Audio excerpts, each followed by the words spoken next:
Après plus de 10 ans dans le milieu du sport, je te partage aujourd'hui 20 conseils que j'aurais aimé avoir à mes débuts et qui m'auraient fait gagner des mois, voire des années.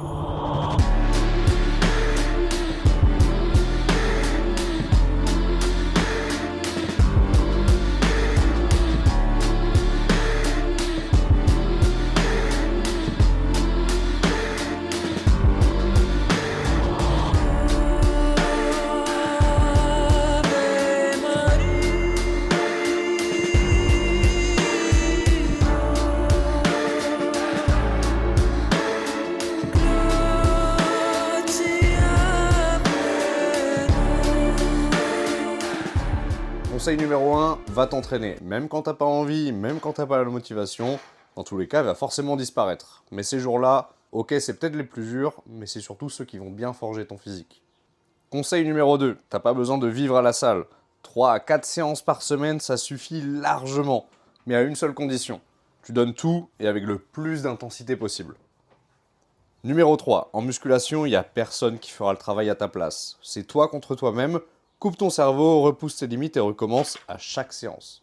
4. Peu importe ce que tu fais, la régularité, ça battra toujours l'intensité sur le court terme. Une semaine à fond, ça vaut rien si tu disparais pendant 3 semaines. Enchaîne les semaines, enchaîne les mois, le tout c'est d'accumuler du travail dans le temps. Numéro 5, la surcharge progressive, c'est non négociable. Si tu stagnes sur tes charges et sur tes reps, tu vas stagner sur ta prise de muscle, c'est simple. 6. Note chacune de tes séances individuellement. Tu prends un carnet ou tu ouvres une fiche de notes sur ton téléphone, peu importe, on ne peut améliorer que ce qui est mesuré, alors je veux que chacune de tes séries, chacune de tes répétitions et que chacun de tes poids soit noté. 7. Arrête de chercher des raccourcis. C'est simple, en musculation, il n'y en a pas. Pas de hack, pas de méthode miracle, pas d'exercice magique, juste du travail.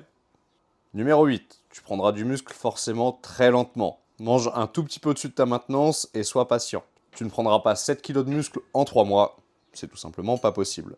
Je le répète, on améliore uniquement ce qu'on mesure, alors pèse ce que tu manges. Une prise de masse sale va ruiner tes hormones, ça va t'obliger à sécher 2 fois plus pour 2 fois plus de travail, et peut-être même te faire perdre du temps. 9. Les bases, ça battra toujours les derniers exercices à la mode.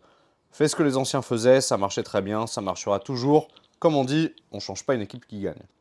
Conseil numéro 10, on te le rabâche de plus en plus, mais la marche, c'est une activité qui est plutôt sous-cotée. Tu marches, tu peux écouter un podcast, tu récupères en même temps, ça abîme pas tes articulations, et surtout, ça n'augmente pas ta fatigue.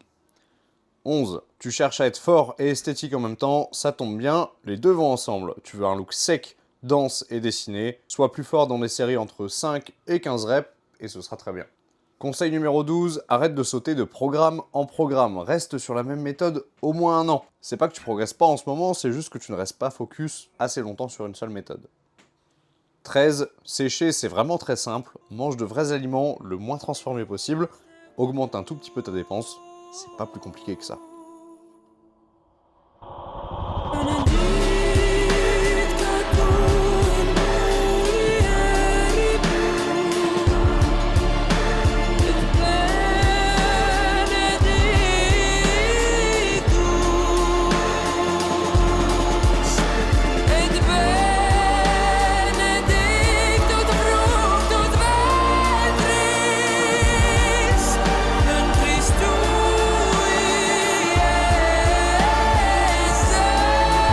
Conseil numéro 14, axé tant sur la santé que sur la performance, fais une prise de sang.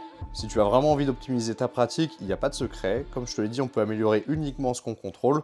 Donc on y va une fois par an, c'est très bien et ça te permet d'avoir un suivi sur le long terme.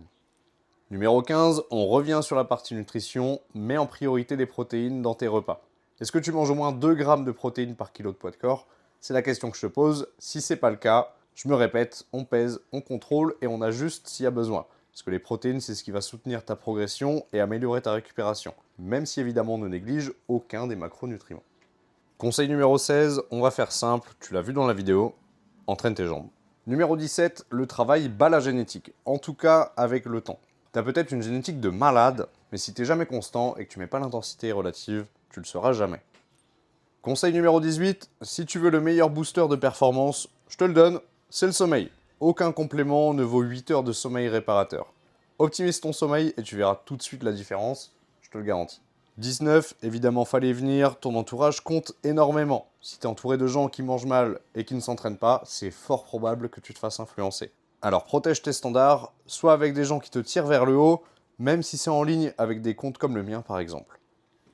Conseil numéro 20, évidemment le plus important pour la fin, entraîne-toi d'abord pour ta santé. La longévité avant la performance, donc échauffe-toi bien, fais ta mobilité sérieusement. On s'entraîne pas ici pour l'ego, le plus important dans la vie c'est de protéger sa santé et sa structure corporelle. Tu fais ça pour la vie, mais pas juste pour cet été. Dans tout ce que je viens de dire évidemment, il n'y a rien de nouveau, on reste sur les bases, mais la plupart des gens ne le font toujours pas. Simple, ça veut pas dire facile à faire. Mais si tu restes concentré, si tu manges bien, que tu dors bien et que tu viens t'entraîner encore et encore, au fur et à mesure des années, tu finiras par y arriver. Et si tu veux un plan étape par étape, envoie-moi un message, je te l'enverrai directement. Mais si tu sens que tu as besoin d'un coaching personnalisé un petit peu plus poussé, j'ai toujours quelques places de disponibles.